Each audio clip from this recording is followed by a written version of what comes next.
if the velocity of projection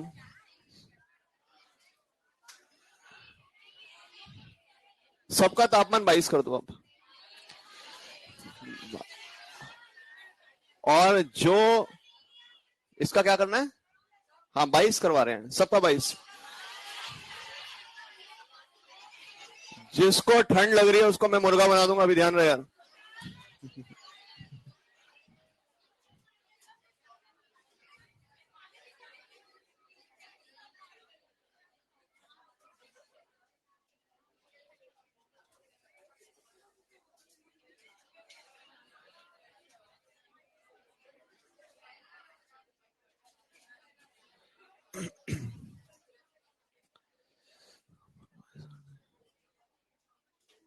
चलिए लिखें, if the velocity of projection is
next question,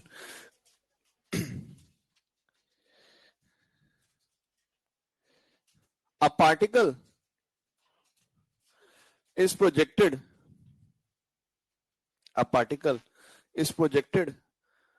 with speed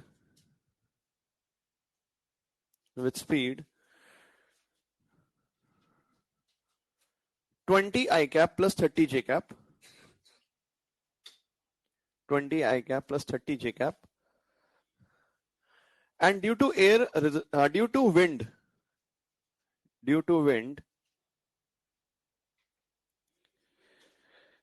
it acquires a horizontal acceleration.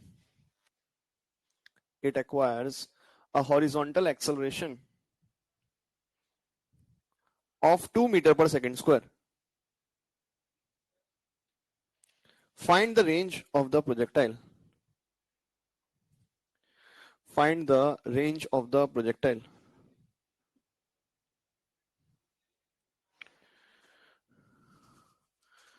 Find the range of the projectile. सवाल देख के बताइए मुझे u cos theta की value क्या दे रखी है? आई कैप वाला कौन है? 20 और u sin थीटा क्या दे रखा है? 30.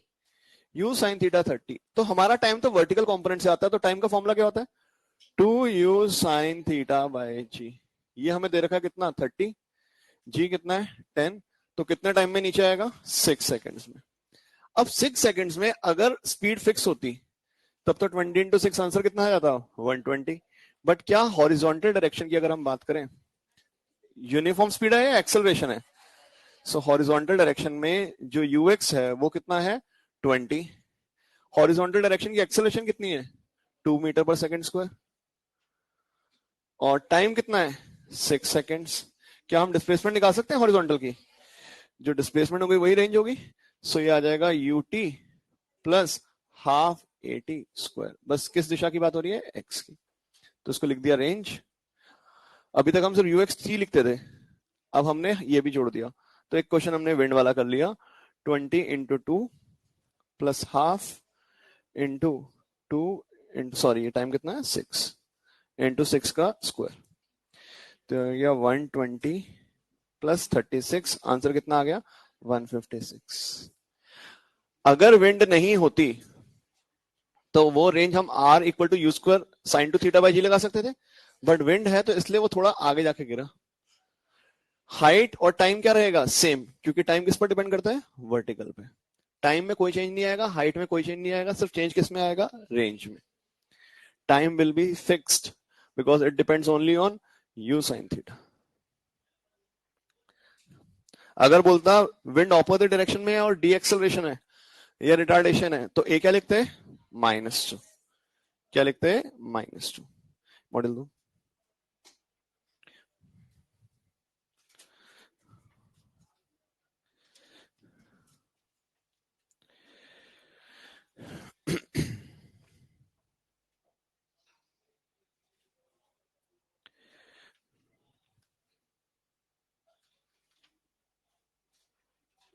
कल हमारा ओब्लिक नहीं हुआ था ना?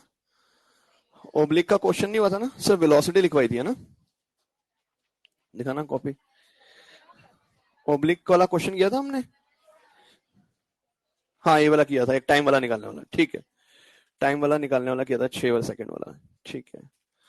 और पहले एक बार एक बस यहीं पर, ठीक है। नेक्स्ट,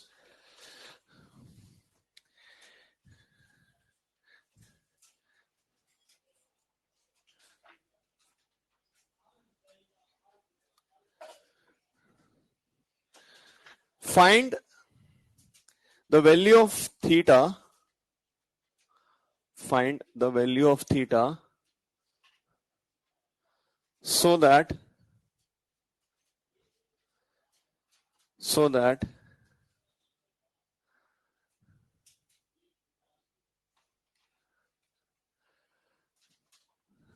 two particles collide,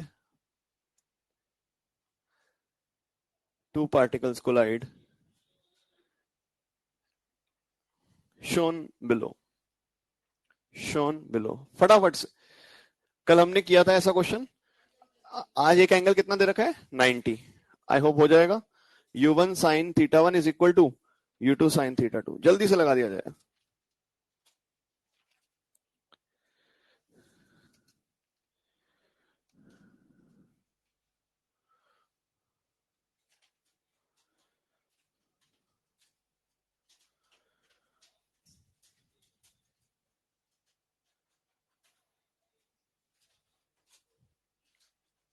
कितना आंसर है?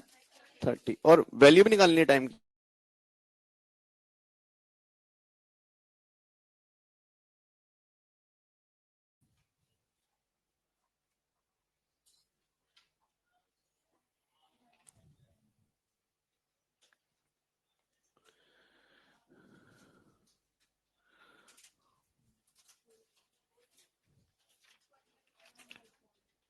कितना?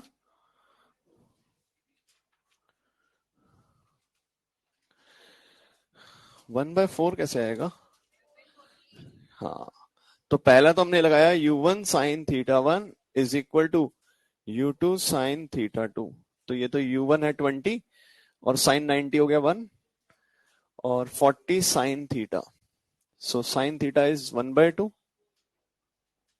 1/2 that is theta is how much? 30 degree. अब हमने पढ़ा था जो टाइम होता है वो हमें ये डिस्टेंस लिखना होता है। इसका कोई भी कंपोनेंट इस डायरेक्शन में है? नहीं। इसका कंपोनेंट है क्या? क्या है? u2 cos थीटा 2, और इसका तो इस डायरेक्शन में क्या है 0, सो टाइम आएगा क्या d upon 0 plus u2 cos theta 2।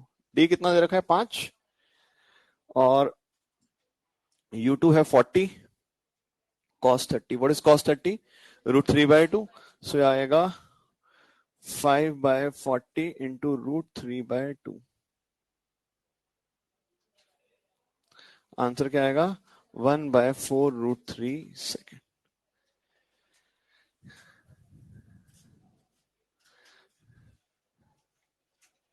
Next question जल्दी से।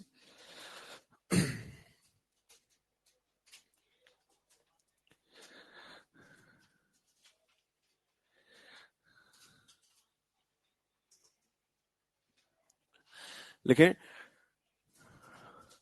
Car A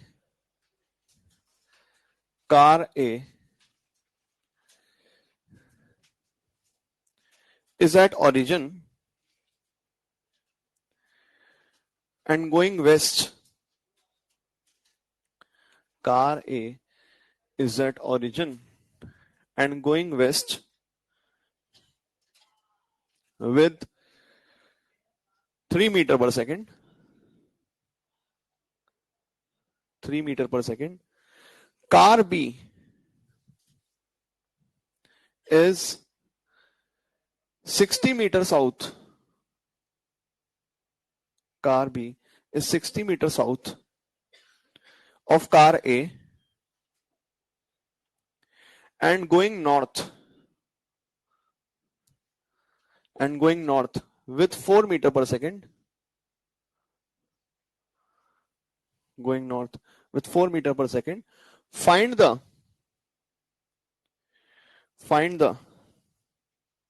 closest distance of approach. Find the closest distance of approach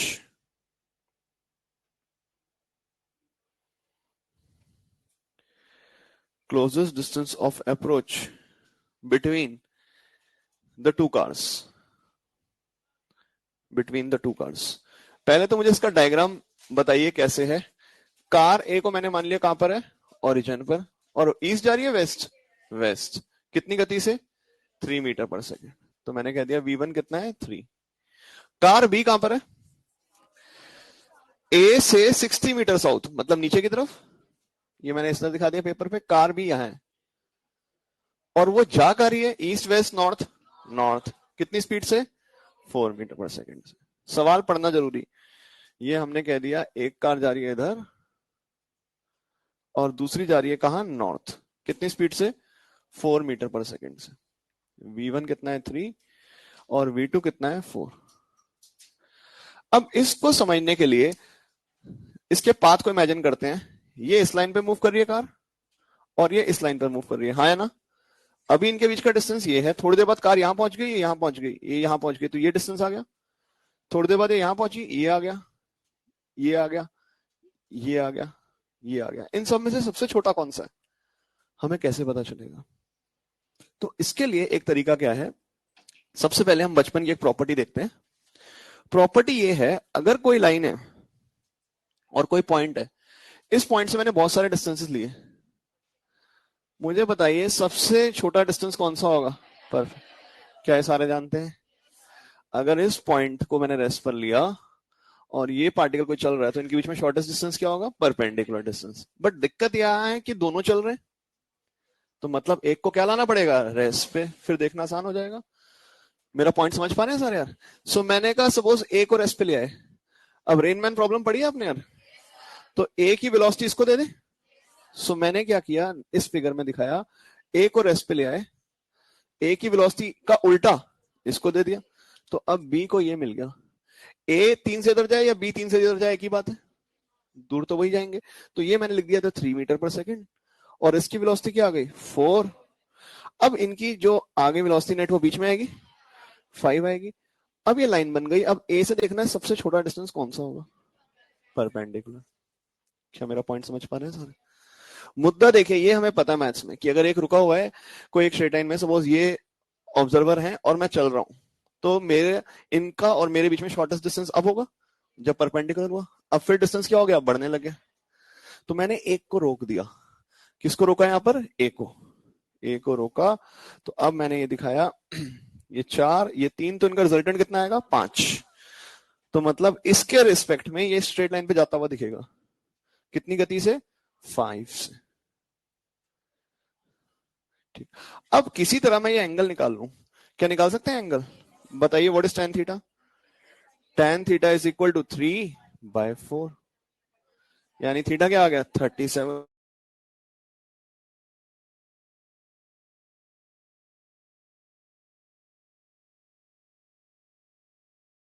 जैसे ही आया तो अब तो काम खत्म हो गया, क्योंकि जो शॉर्ट कितनी 60 मीटर।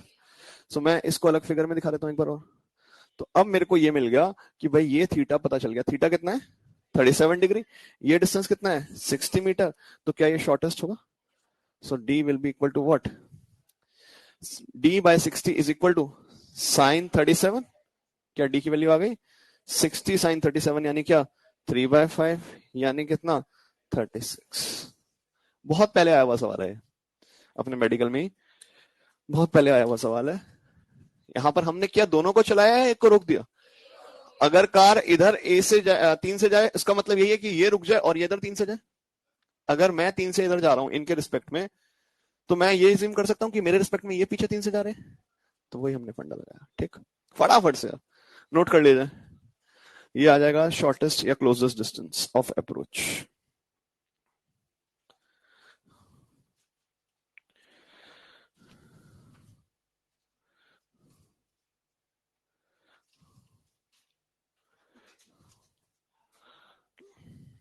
लगभग 10 साल हो गया है इसको, 2015 एआईपीएमटी में।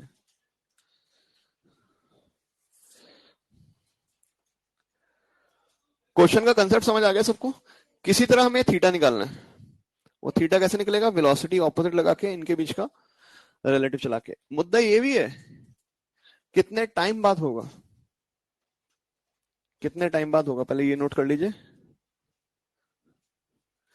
आप चाहे एक ही फिगर में बना ले, वो मैंने समझाने के लिए अलग अलग बनाया।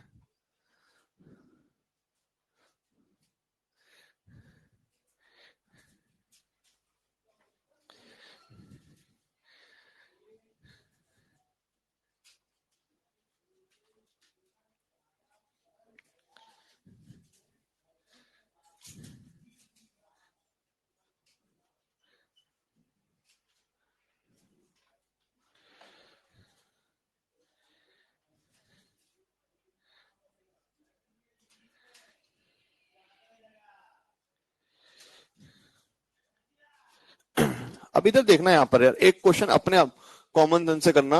इसको मैंने बोल दिया, मान लेते हैं 4, और इसको भी बोल दिया 4, दोनों की गति 4 है, और इनके बीच की दूरी मैंने दे दी, मान लेते हैं 80 मीटर।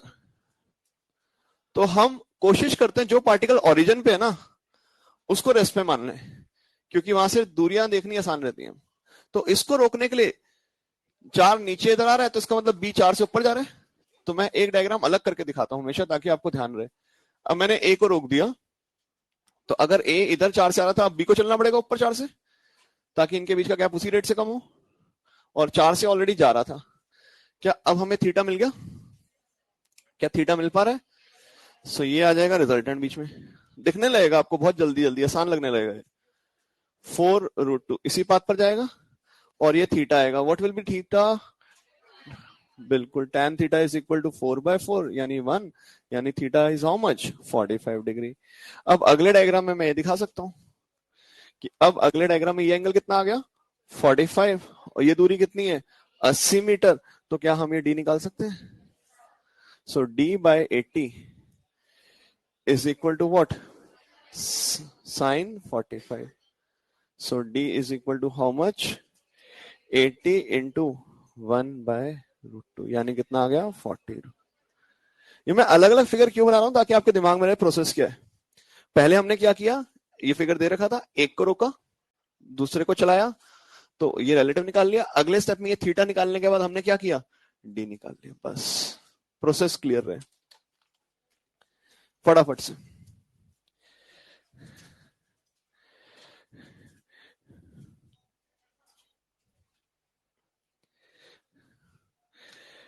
इसी पे क्वेश्चन जो है आपके मॉड्यूल का वो लिख लेना।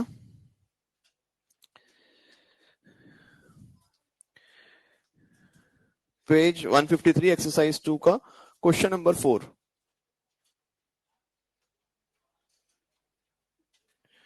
Question number 4।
चलिए next question.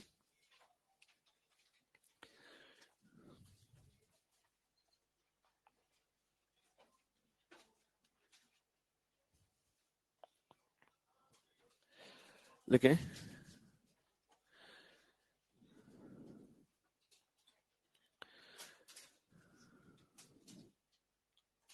a student throws the disc with a speed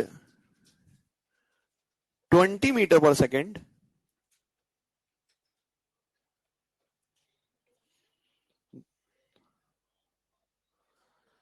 a student throws a disc with speed 20 meter per second at an angle 30 degree with the horizontal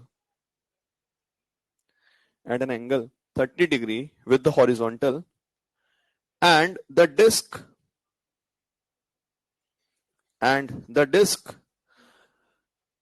returns to himself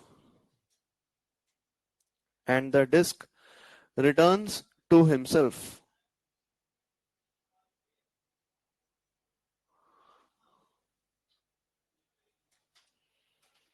Assuming that the air provides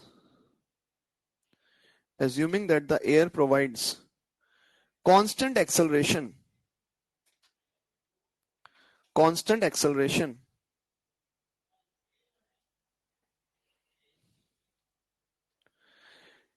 in horizontal direction, find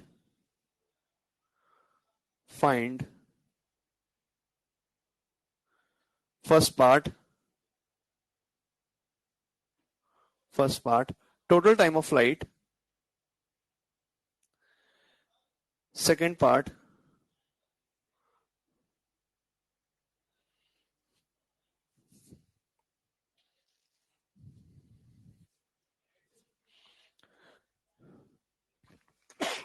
range, third part Hmax,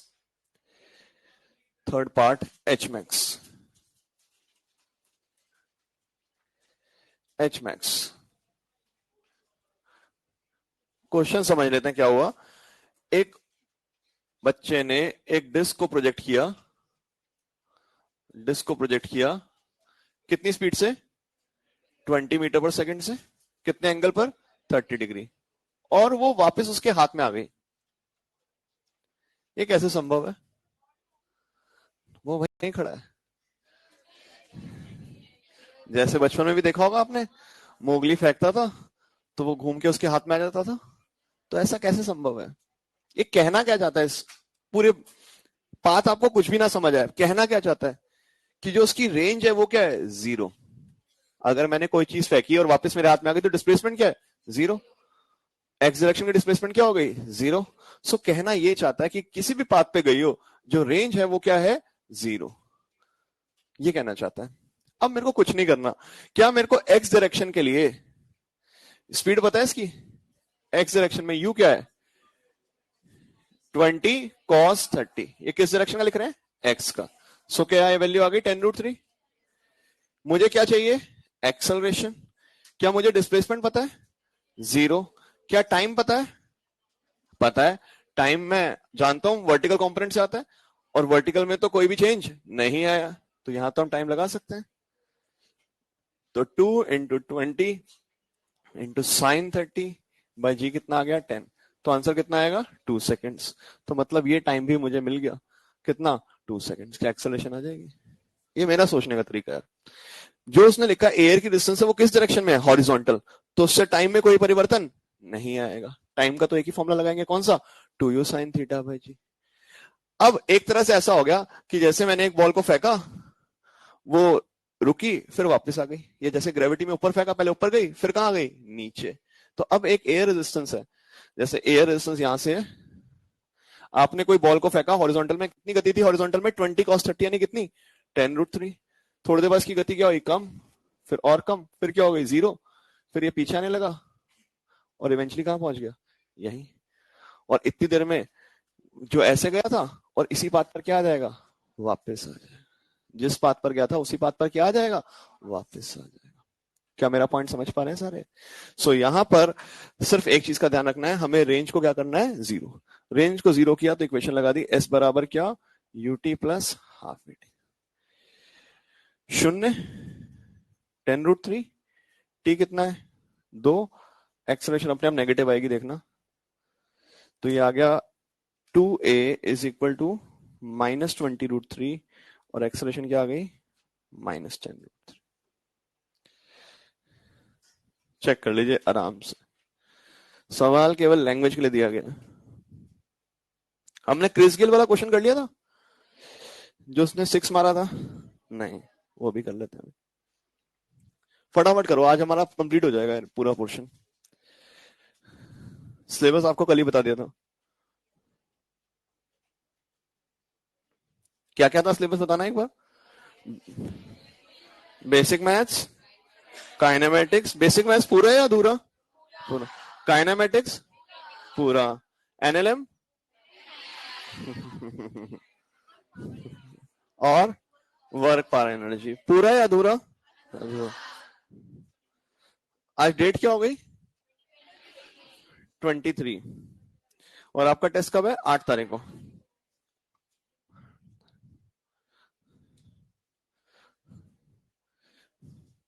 फटाफट से।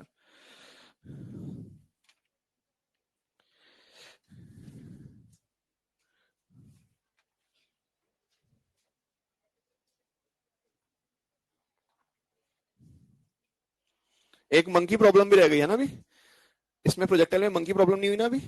नहीं।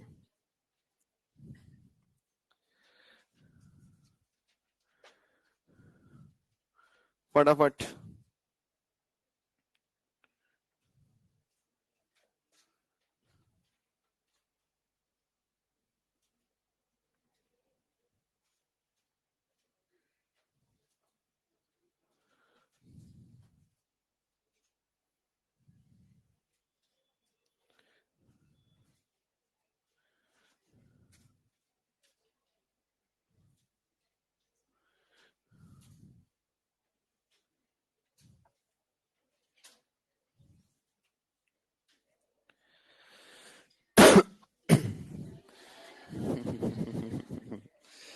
चले आगे बढ़ते हैं फटाफट से। हो गया नोट सबका? लिखे next. In a gravity free space, in a gravity free space, a bullet is fired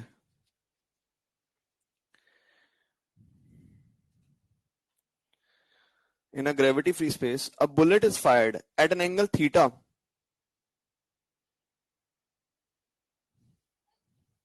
at an angle theta with horizontal aiming towards a monkey.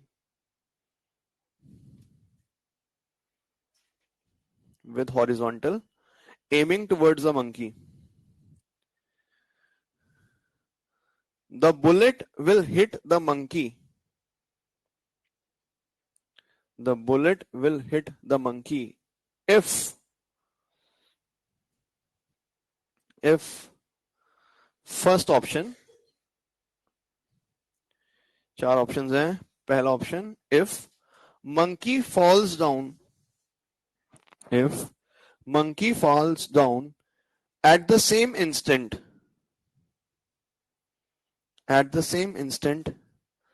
the gun is fired.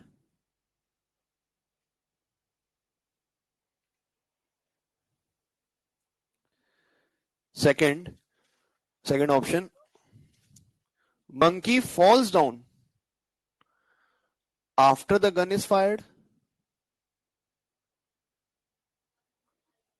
Monkey falls down after the gun is fired. Bullet या gun एक ही बात है. Third, second repeat कर देता हूं. monkey falls down after the gun is fired. Third, monkey falls down before the gun is fired.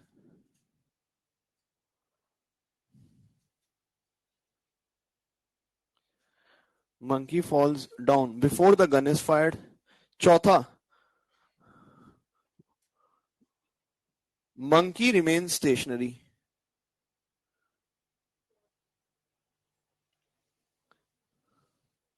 और ये diagram दे रखा है,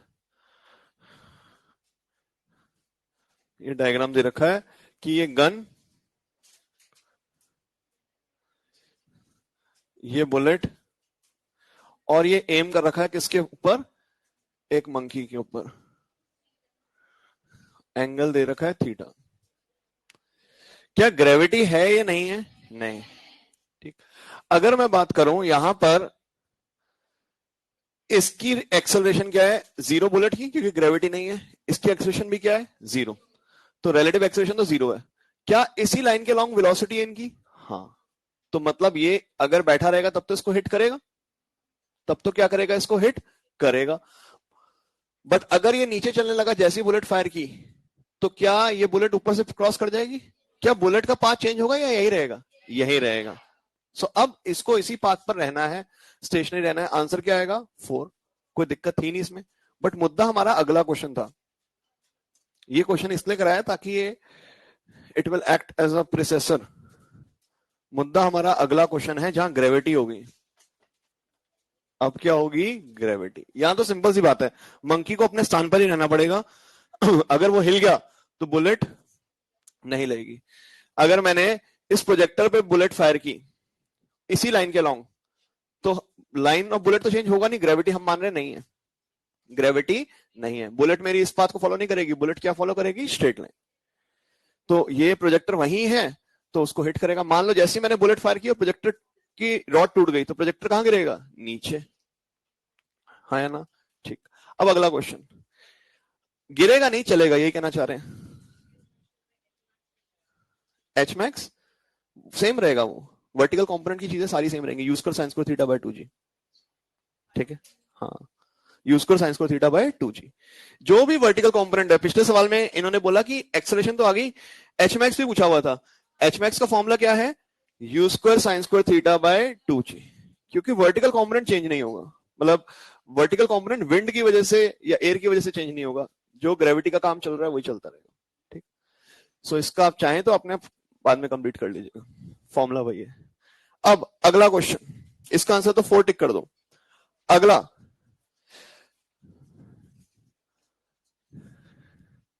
in the previous problem, if there is gravity, in the previous problem, if there is gravity, if there is gravity, then the bullet will collide,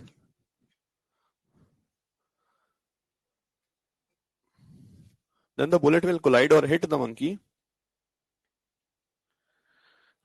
bullet will hit the monkey if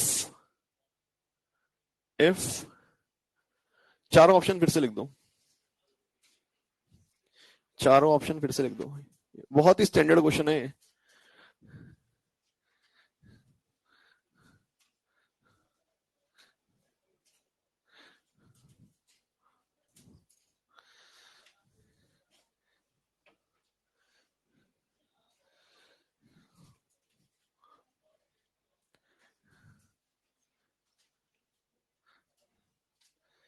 अब gravity है या नहीं है मुझे बताओ। Gravity है। अगर gravity है और मान लेते हैं बंदर अपने स्थान पर ही बैठा है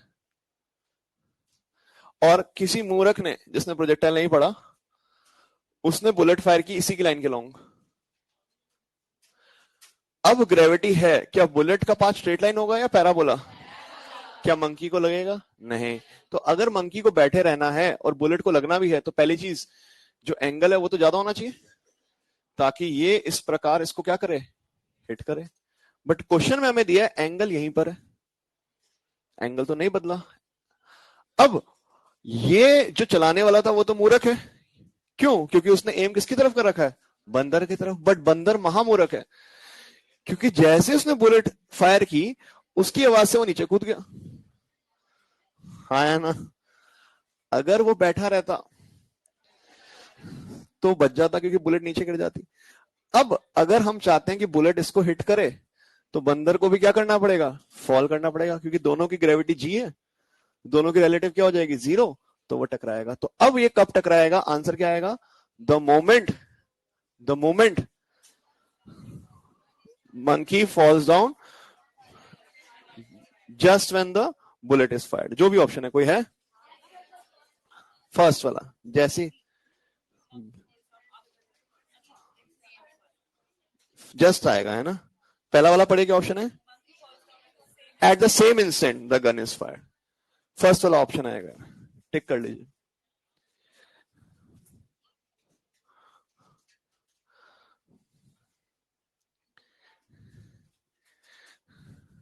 क्योंकि जितना बुलेट को जी से नीचे खींचा उतना मंकी भी जी से नीचे आ गया तो वापस उसी लाइन में आ गया। मेरा पॉइंट समझ रहे हैं? अगर मंकी यही होता, ये इधर एम था, तो जी से नीचे बुलेट आती है, गिर जाती नीचे। अब जब जी पे इसका भी इफेक्ट आया, इसका भी इफेक्ट आया, तो दोनों क्या कर गए? मीट कर गए। मेरी बात समझ पा रहे हैं सारे यार? सो ये क्वेश्चन हमारा बहुत स्टैंडर्ड सवाल है। अब एक बचा हुआ है क्रिस गेल वाला, या विराट कोहली या धोनी, लिखे, या शुभमन गिल जो बैच के अकॉर्डिंग चलता है। तो लिख सकते हैं डैश हिट अ 6, अपने आप नाम लिख सकते हैं, डैश हिट अ 6। हाँ शर्मा जी भी हो सकते हैं। Dash hit a 6, dash hit a 6 which goes over a building, which goes over a building as shown, which goes over a building as shown, as shown। Find first part total time of flight, first part total time of flight, second part range of the 6, range of the 6। सिर्फ एक चित्र दिया हमें और कुछ भी नहीं यार। ये प्रोजेक्टाइल है और इसने एक बिल्डिंग को क्रॉस किया, जस्ट बहुत बड़ा छक्का मारा गया और ये बिल्डिंग के दोनों पॉइंट्स को क्या किया इसने? ग्रेज। क्या किया है? ग्रेज। ग्रेज का क्या मतलब होता है? जस्ट टच किया है, कोई पाथ में परिवर्तन नहीं आया। अगर मैं जा रहा हूं और मेरा कोलिजन इससे हो, इस पॉइंट से, और इसकी वजह से मेरा पाथ डाइवर्ट हो जाए तो इसको क्या बोलेंगे? कोलिजन। बट अगर मैं जा रहा हूं, इसको बस टच करता हुआ निकला यहां से, तो इसको क्या बोलेंगे? ग्रेज। मेरे पाथ में कोई भी परिवर्तन नहीं आया, मतलब जो प्रोजेक्टाइल का पाथ था वही पाथ रहा। ग्रेज वर्ड का मतलब समझ लीजिए। अब हमें ये बोला गया कि ये दो पॉइंट्स जो थे डायग्राम में हमें दे रखा है कि t इक्वल टू 3 सेकेंड्स और t इक्वल टू 5 सेकेंड्स पे गुजरा है यहां से, और बिल्डिंग है 60 मीटर वाइड। पूरा क्वेश्चन में सिर्फ ये डायग्राम दे रखा है और सारी चीज हमसे पूछी है। कोई सोच सकता है यार? बॉयज बैच में एक का आंसर आ गया था, टाइम ऑफ फ्लाइट और रेंज पूछी हमसे। जिसका आंसर आ जाए हाथ हवा में, हाथ हवा में, टाइम ऑफ फ्लाइट और रेंज चाहिए हमें।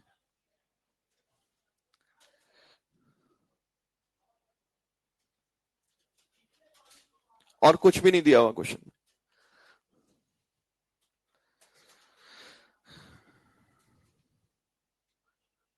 जिसका आंसर आ जाए वो एक बार हाथ हवा में कर दें।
डन? सोच पा रहे हैं क्या? पहले डायग्राम में देख के बताइए किसी का आंसर आया। पहले टाइम बताइए कितना आया सबका। रेंज 240, बिल्कुल सही। अगर यहाँ 3 है यहाँ 5 है तो हमने पढ़ा यार, हाईएस्ट पॉइंट पे जितना टाइम जाने में लगेगा उतना ही आने में लगेगा। यहां से यहां तक 2 सेकंड लगे तो यहां से यहां तक 1 सेकंड और, तो टाइम क्या होगा 4। अब यहां से यहां जाने में इसको 4 लगे तो नीचे आने में भी कितने लगेंगे 4, तो टोटल टाइम कितना होगा 8। तो ये हमने फिगर देख के बताया, टोटल टाइम कितना आ गया 8 सेकंड। अब यूनिटरी मेथड लगाते हैं। यहां से यहां कितना टाइम लगा 2 सेकंड में उसने कितना डिस्टेंस ट्रेवल किया 60। सो 2 सेकंड में उसने कितना ट्रेवल किया 60 मीटर। तो 1 सेकंड में कितना करेगा 60/2, 30 मीटर। तो 8 सेकंड्स में कितना करेगा 240। क्या सबको सवाल समझ आ गया? कोई फॉर्मूला नहीं, कोई कुछ नहीं, क्योंकि एक्स दिशा की गति चेंज नहीं होती। एक्स दिशा की गति चेंज नहीं होती।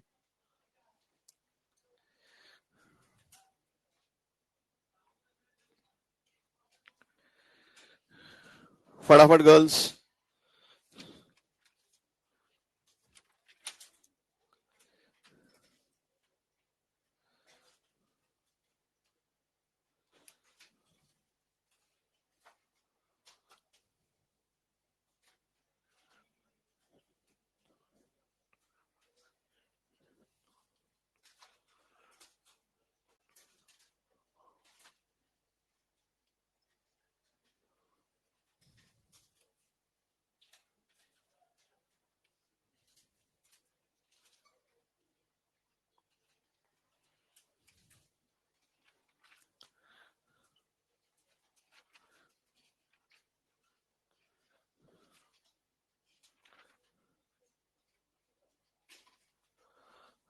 जल्दी से अब इसका आंसर कर देना देखते ही, नोट मत करना, सिर्फ प्रैक्टिस के लिए दे रहा हूं। मुझे बताइए अगर यहां पर टाइम था 2 सेकेंड और यहां पर टाइम था 6 second, what is total time of flight?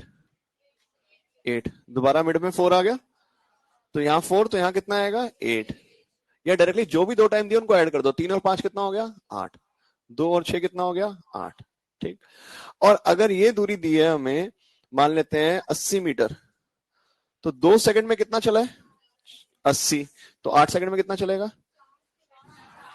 Sorry, यहां पर 2 की जगह कितना है 4, 4 सेकंड में कितना चला है 80, तो 8 में 160, डबल हो गया ना?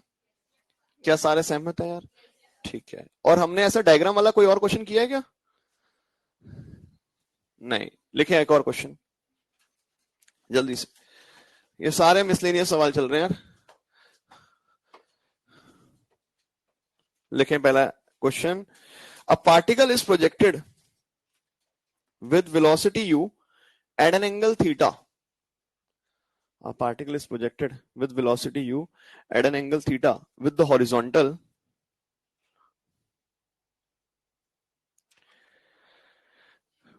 find a particle is projected with velocity u at an angle theta with the horizontal find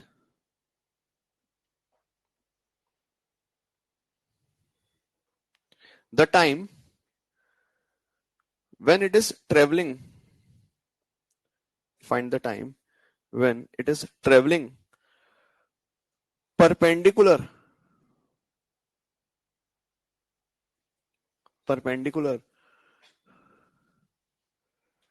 to its initial velocity, perpendicular to its initial velocity.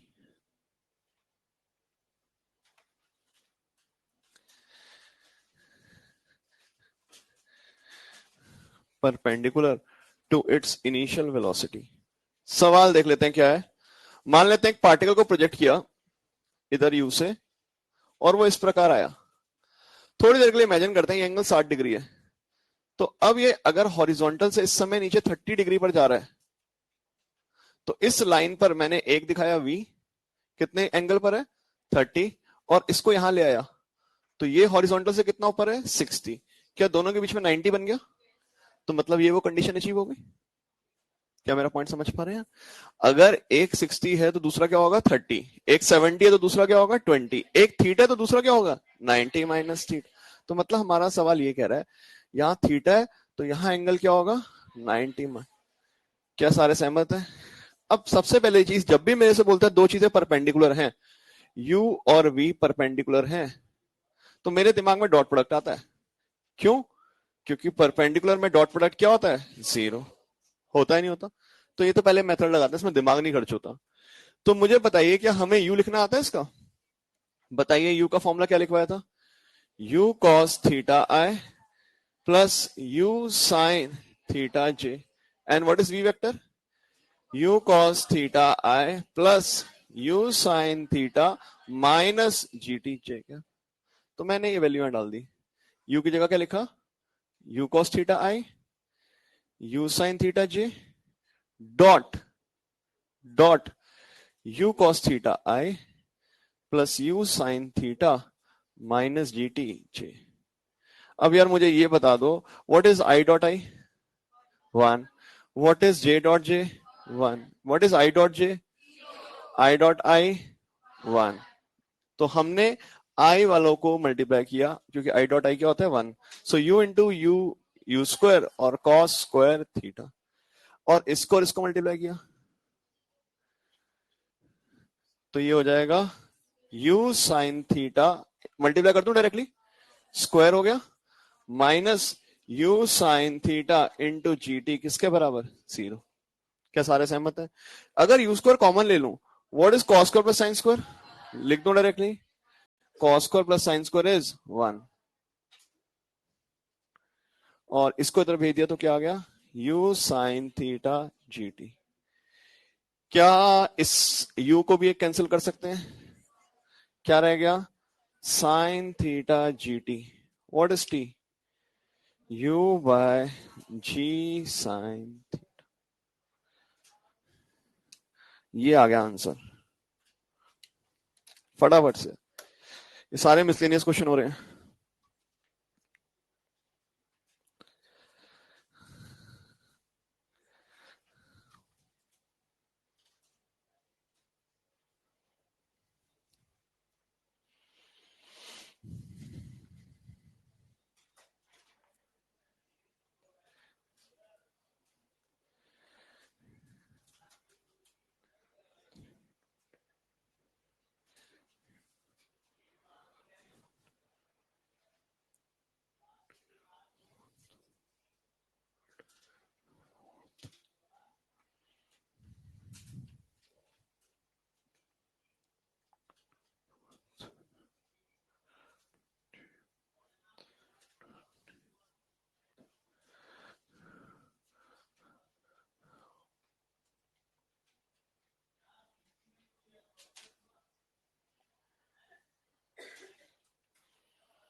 कोई और मेथड आता है किसी को?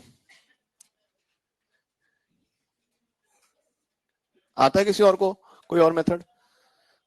देखो एक और मेथड भी है, इसमें भी कर सकते हैं काम। वो मेथड क्या है, अगर हमें बोला गया फाइनल वेलोसिटी क्या होती है, u cos theta I plus u sine theta minus gt क्या, j क्या। सारे सहमत हैं यहां तक?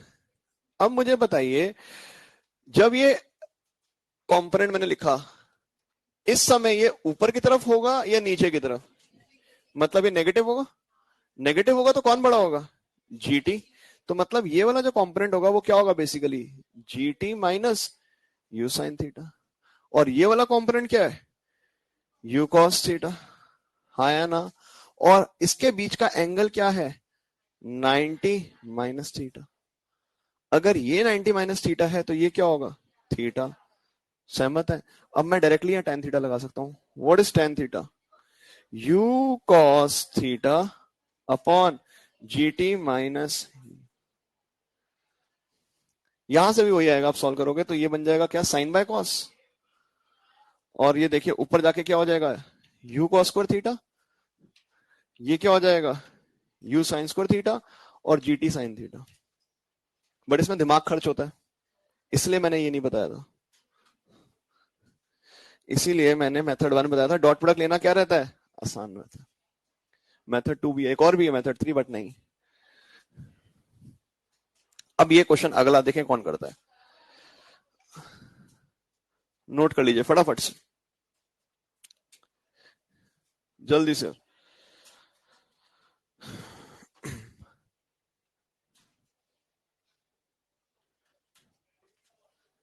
लेकिन फॉर अ प्रोजेक्टाइल, जल्दी यार, इसमें टाइम मत लगाओ।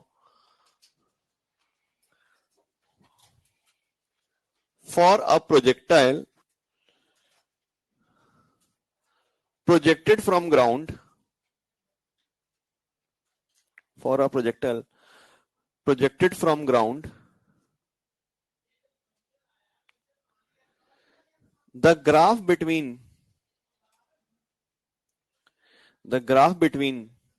range, the graph between range versus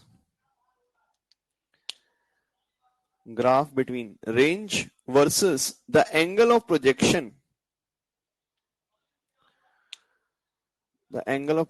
from horizontal,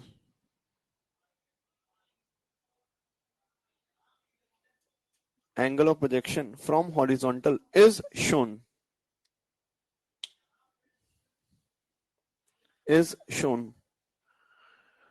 Find the value of theta 1 and theta 2.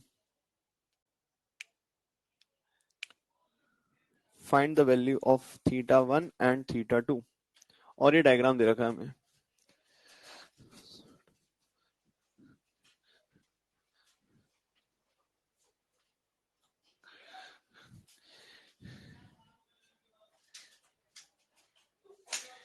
यहां पर रेंज दिखाई है और यहां पर थीटा दिखाया है।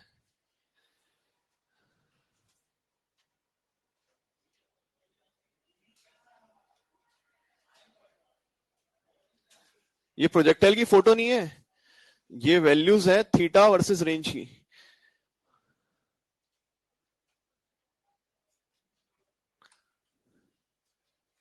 और ऑप्शन दे रखे हैं हमें,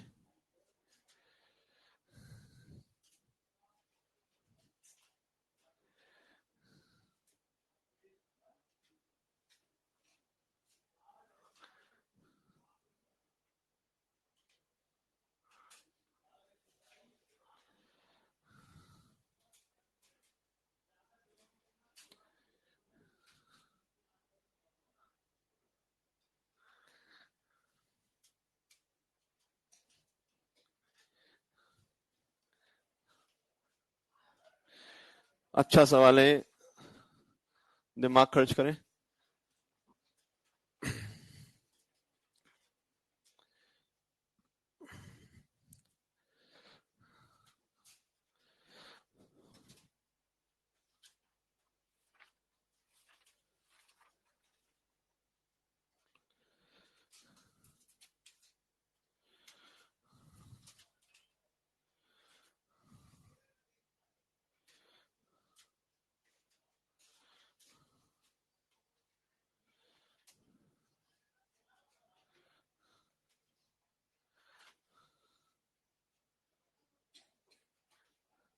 शुरुआत कहां से करनी है सवाल में? हमेशा एक स्टार्ट होता है, वो पकड़ना बहुत जरूरी है।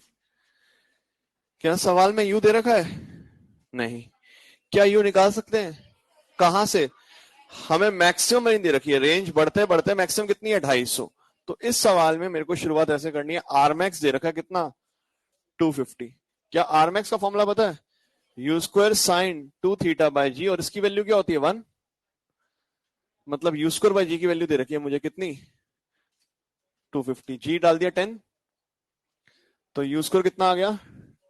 2500, और यू कितना आ गया? 50। क्या यहां तक कोई डाउट किसी को? No.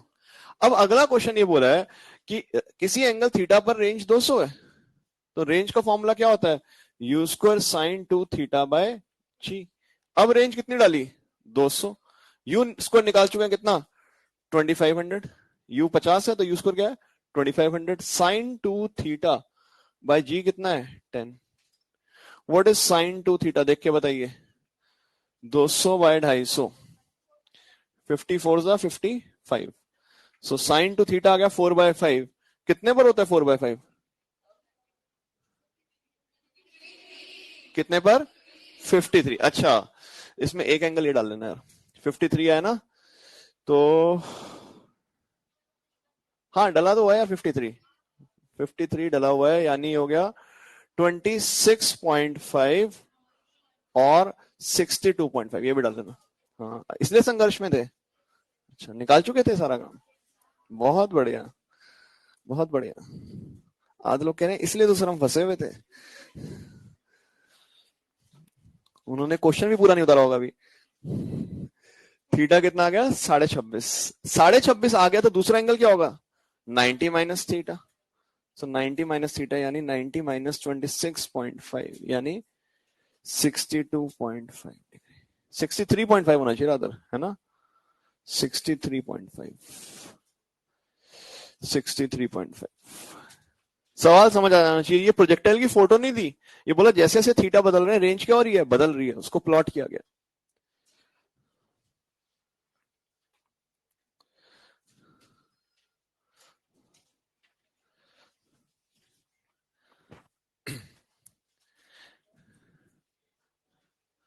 अच्छा एक बात बताना, अगर एक व्यक्ति ए इधर है बी इधर है, मान लेते हैं ए रेस्ट पर है, बी जा रहा है इस दिशा में, क्या कभी भी ए से मिल पाएगा? क्या कभी भी ए से मिल पाएगा? नहीं, ये तो इधर से निकल जाएगा। ए से मिलने के लिए जो इनका पोजीशन वेक्टर है, जो इनका पोजीशन वेक्टर है, वेलोसिटी उसी के लॉन्ग होनी चाहिए, तभी ये मीट कर पाएगा। अगर ये दोनों की लाइन ज्वाइनिंग और वेलोसिटी इसी लाइन में है, तभी ये क्या कर पाएगा? मीट कर पाएगा। बट क्या अब मीट कर पाएगा? देख के बताएं। नहीं। क्या मीट कर पाएगा? नहीं। मैंने ए को रेस्ट पर माना है, तो बोल दिया ये किसकी वेलोसिटी है? बी की वेलोसिटी है। किसके रिस्पेक्ट में? ए के रिस्पेक्ट में। और बी का पोजीशन वेक्टर ये है, आर बी ए किसका वेक्टर है? बी का। किसके रिस्पेक्ट में? ए के रिस्पेक्ट में। अगर ये दोनों पैरेलल हुए, क्या ये मिलेगा कभी? नहीं मिलेगा। कब? जब इसका डायरेक्शन ऑपोजिट होगा। मेरा पॉइंट सुनिएगा क्या कहना चाह रहा हूं मैं। क्या दोनों की दिशा, अगर देखिए मेरे को इनके ये लाइन ज्वाइन कर दी इनके साथ, तो ये इनका पोजीशन वेक्टर आ गया मेरे रिस्पेक्ट में, ये है बी, मैं हूं ए, तो position vector of B with respect to A क्या होगा? ये एरो। अब अगर मेरी वेलोसिटी या इनकी वेलोसिटी इस लाइन के ऑपोजिट है, मतलब इस तरफ है, तो क्या हम मीट कर पाएंगे? बिल्कुल कर पाएंगे। बट अगर इनकी वेलोसिटी उसी लाइन के लॉन्ग है, तो क्या मीट करेंगे? सेपरेट होते जाएंगे? सेपरेट। तो एक छोटा सा फॉर्मूला हमें लिखना है। क्या फॉर्मूला? कंडीशन फॉर कोलिजन जब एक्सेलरेशन नहीं है, नो एक्सेलरेशन, नो एक्सेलरेशन, तो वो कंडीशन क्या है? R B A is equal to what? Minus of V B A. बड़ा इंपॉर्टेंट कंडीशन है। यदि बी और ए के बीच का पोजीशन वेक्टर मैं ड्रॉ कर लूं, वेलोसिटी उसके विपरीत होनी चाहिए। ये बड़ी जबरदस्त कंडीशन है। यूज सेंटर ऑफ मास में होती है, बट यहां एक क्वेश्चन डाला हुआ है इसका एक्सरसाइज 2 में। ये है बेसिकली सेंटर ऑफ मास का, बट यहां एक फॉर्मूला लिखा हुआ है, इसलिए सिर्फ नोट कर रहे हैं। R B A is equal to minus V B A. इसका मतलब क्या है? क्या ये एक और चीज, क्या ये वैल्यूज बराबर हो सकते हैं? क्या ये सही लिखा है, गलत लिखा है? आर होता है मीटर, वेलोसिटी क्या होता है? मीटर पर सेकंड। ये बराबर नहीं हो सकते। बट अगर मैं यहां यूनिट वेक्टर कर दूं, अब सही हो गया, क्योंकि यूनिट वेक्टर का कोई भी यूनिट नहीं होता, सिर्फ क्या होता है? डायरेक्शन। मेरी बात ध्यान से सुनना। अगर फोर्स है 8 न्यूटन आई कैप, क्या है? 8 न्यूटन आई कैप। मान लेते हैं एक्सेलरेशन है 4 मीटर पर सेकंड स्क्वायर आई कैप, तो इसका मास कितना है? 2 kg। हाँ है ना? तो क्या मैं ये कह सकता हूं कि force is equal to acceleration vector? नहीं। बट अगर मैं एफ कैप निकालूं, एफ कैप क्या होगा? 1 आई कैप या 1 newton I cap? 1 I cap, क्योंकि ये होगा बेसिकली क्या? 8 newton I cap upon magnitude क्या है? 8 न्यूटन। तो क्या रह जाएगा? आई कैप। एक्सेलरेशन क्या होगी? 4 मीटर पर सेकंड स्क्वायर आई कैप अपॉन 4 मीटर पर सेकंड स्क्वायर। तो ये भी क्या आ गया? आई कैप, और ये भी आई कैप। तो मैं एफ वेक्टर और ए वेक्टर को बराबर नहीं कर सकता, एफ कैप और ए कैप को बराबर कर सकता हूं, क्योंकि जो यूनिट वेक्टर है उसमें यूनिट नहीं आता। ये आप जानते हैं, unit vector has no unit. अगर वेलोसिटी वेक्टर है तो उसका यूनिट मीटर पर सेकंड है, बट वेलोसिटी का यूनिट वेक्टर क्या है? यूनिटलेस। सो ये चीज जब मैं लिखूंगा, ये ऊपर क्या लगाना पड़ेगा? कैप। अब मुझे बताइए, क्या इसको आपको लिखना आता है? यूनिट वेक्टर बनाना आता है? कैसे बनाएंगे? R B A upon mod R B A. सारे सहमत हैं? और इसको minus V B A upon mod V B minus V A. सहमत है सारे यार? ये पहले ऐसे लिख देता हूं, अगले स्टेप में लिखेंगे। अब हम चाहें तो इसको लिख सकते हैं क्या?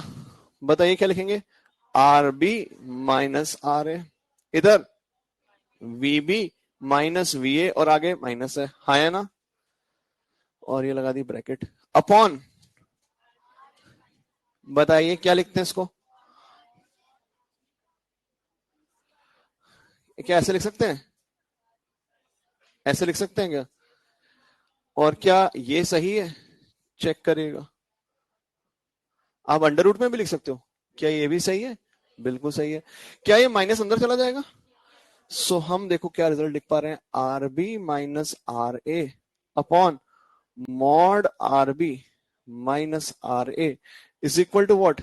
We A minus V B upon V A minus V B. सही है? बी से ए लिख सकता हूं? लिख सकता हूं, मॉड में तो लिख सकता हूं ना, ऊपर नहीं लिख सकता। मेरा पॉइंट समझना।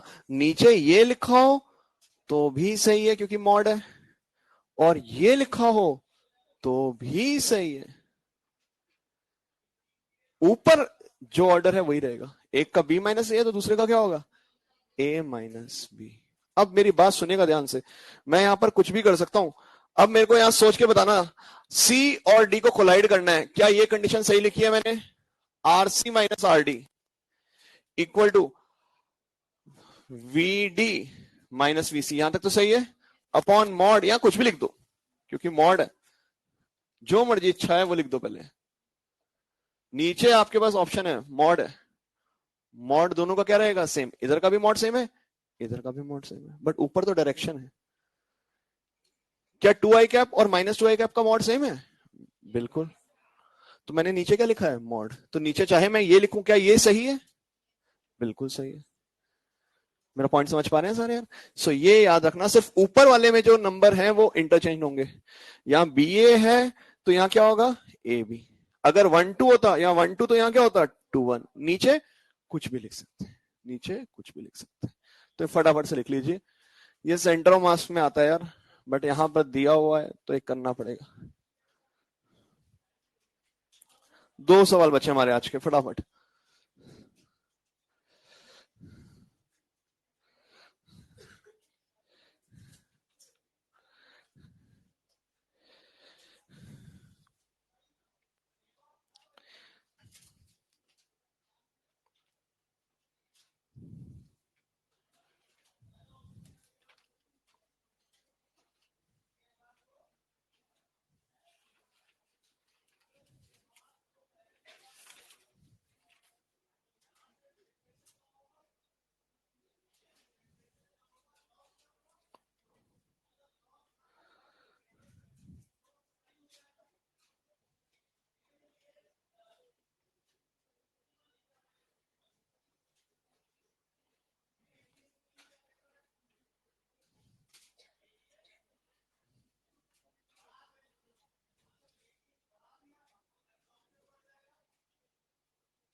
चलिए लिखेंगे next, right the write the trajectory write the trajectory in each case write the trajectory in each case।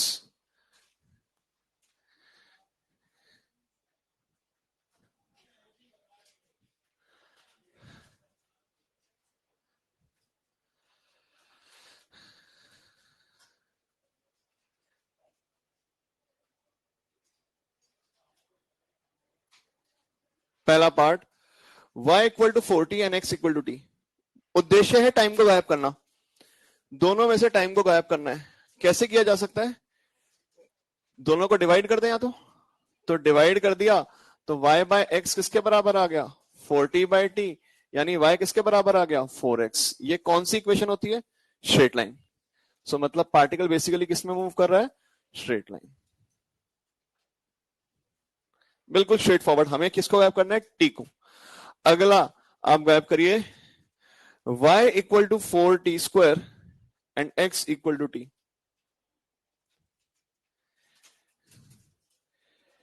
कैसे गायब करें, क्या स्क्वायर करना पड़ेगा इसका। तो हमने क्या किया, इधर तो लिख दिया y इक्वल टू 4t² और नीचे x लिखे या x² इधर क्या आ जाएगा t²। So y by x² equal to क्या आ गया 4। सो y किसके बराबर आ गया 4x²। मतलब ये कौन सा पाथ है, पैराबोला। तो पार्टिकल कैसे नाच रहा है, पैराबोला के ऊपर। क्या सारे सहमत हैं, थर्ड वाला आंसर आप करिए, y equal to 8 sin t and x equal to 2 cos t या 2 sin t। पहले इसको पकड़ते हैं, बताइए क्या करें। क्या डायरेक्टली डिवाइड कर सकते हैं? So y by X is equal to what? 8 sin t by 2 sin t। मतलब y बाय एक्स कितना आ गया? 4। तो y वापस से क्या आ गया? 4x। कौन सा पाथ है? Straight line. क्या यहां तक कोई डाउट किसी को? फोर्थ पार्ट यार, y equal to 6 sin t and x equal to 6 cos t। हमें t को गायब करना है, डिवाइड करेंगे तो tan t आ जाएगा, t तो गायब नहीं हुआ। स्क्वायर करके क्या करेंगे? ऐड। स्क्वायर करके क्या करेंगे? ऐड। क्योंकि स्क्वायर करके ऐड किया तो sine square plus cos square क्या होता है? 1। सो हमारे पास आया Y square plus X square equal to 36 sine square T, और एक्स इधर स्क्वायर किया तो क्या आएगा? 36 कॉस स्क्वायर टी। क्या कुछ कॉमन आ रहा है? क्या? Sign square T plus cos square T. हमने इसका स्क्वायर किया, इसका किया, इधर से ये लिख दिया, इधर से ये लिख दिया। तो बताओ ये कौन सी इक्वेशन होती है? सर्कल। क्या X square plus Y square equal to 36 6 का स्क्वायर हो गया? So this represents what? A circle. तो पार्टिकल कैसे नाच रहा है? सर्कल पे। एक सवाल और बचा है, एक पार्ट रादर। मुद्दा हमारा क्या है? टी को गायब करना है, किसी भी तरह करें। y equal to 6 sin t and x equal to 8 cos t। जल्दी से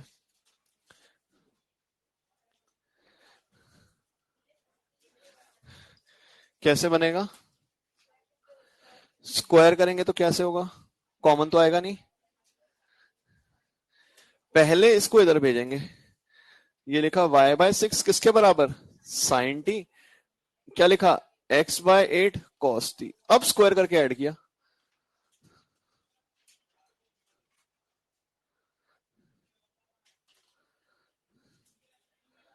इसका स्क्वायर ये लिख दिया, प्लस इसका स्क्वायर ये लिख दिया। तो अब ये बचा x square by 64 plus Y square by 36 equal to क्या? 1। तो ये कौन से पाथ पे नाच रहा है पार्टिकल? एलिप्स। ये हमारा ट्रेजेक्ट्री का भी काम हो गया। हम अभी तक इस चैप्टर में क्या क्या पढ़े थे? पैराबोला, और क्या पढ़े थे? Straight line, kinematics motion in a straight line, और क्या पढ़े थे? पैराबोला। सर्कल को पढ़ेंगे हम अगले, अभी तो वर्क पार एनर्जी है। अगला टॉपिक क्या है? वर्क पार एनर्जी। भाई वर्क पार एनर्जी आपका मॉड्यूल नंबर 2 में है। सो अगली क्लास में कौन सा मॉड्यूल लेके आना है? वर्क पार एनर्जी। हमारी क्लास कब है? कल तो नहीं होगी अब? मंडे है, मंडे है। और फिर ट्यूसडे, मंडे और ट्यूसडे, मंडे और Tuesday. Monday Tuesday, Monday Wednesday, Monday Tuesday. Tuesday को डिस्कशन रख लेंगे पूरा, तब तक आपको टाइम मिल जाएगा। मंडे को हम क्या शुरू करेंगे? वर्क पार एनर्जी। मंडे को क्या शुरू करेंगे? वर्क पार एनर्जी।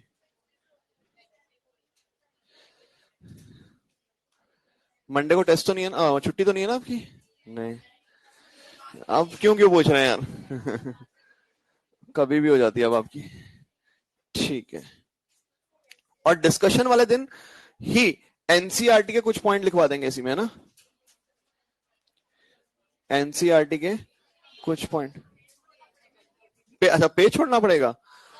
सिर्फ एक पेज छोड़ देंगे, ज्यादा इसमें पॉइंट्स नहीं है, एक पूरा पेज चाहिए। हाँ कौन सा?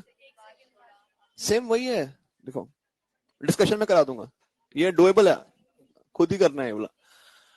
डिस्कशन हम प्लस एनसीईआरटी का एक पूरा पेज छोड़ना है आपने।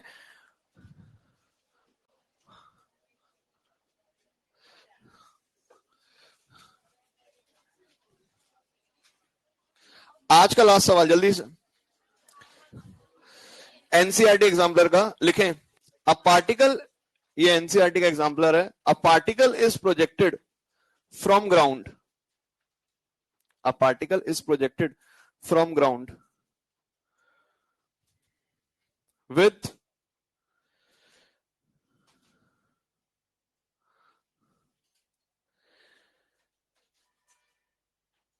Angle of projection 45 degree above horizontal.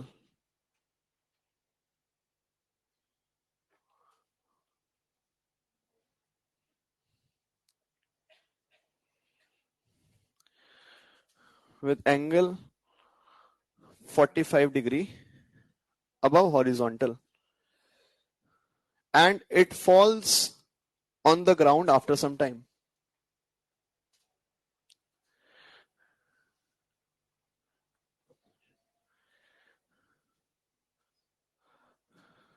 लिखें, at what position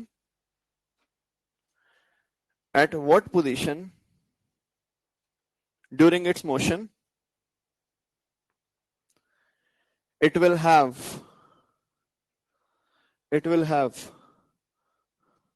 first part greatest speed,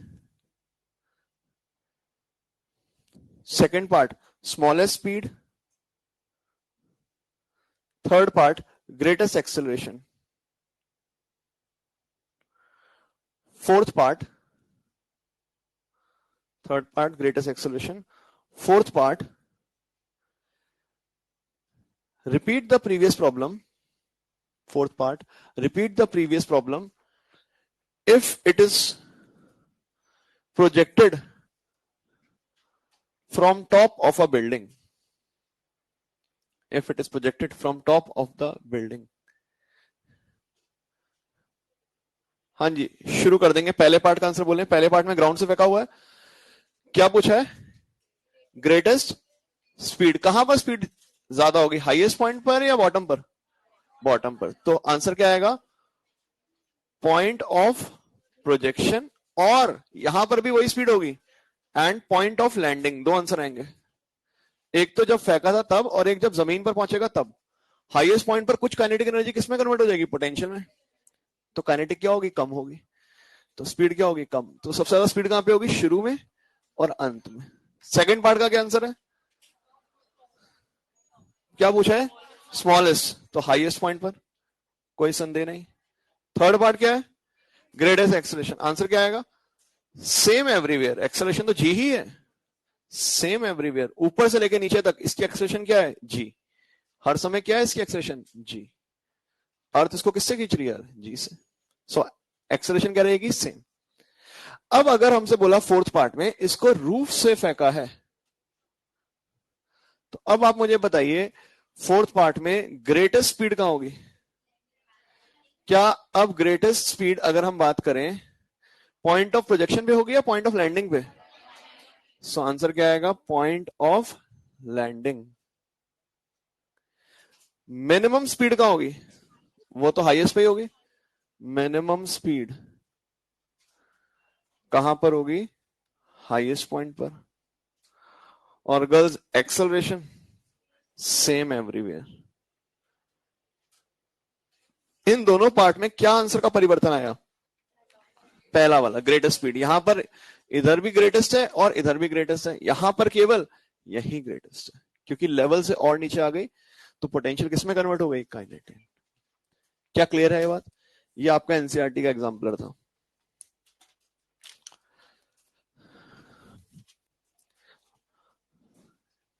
ये लीजिए, किसकी है? अस्मिता दे।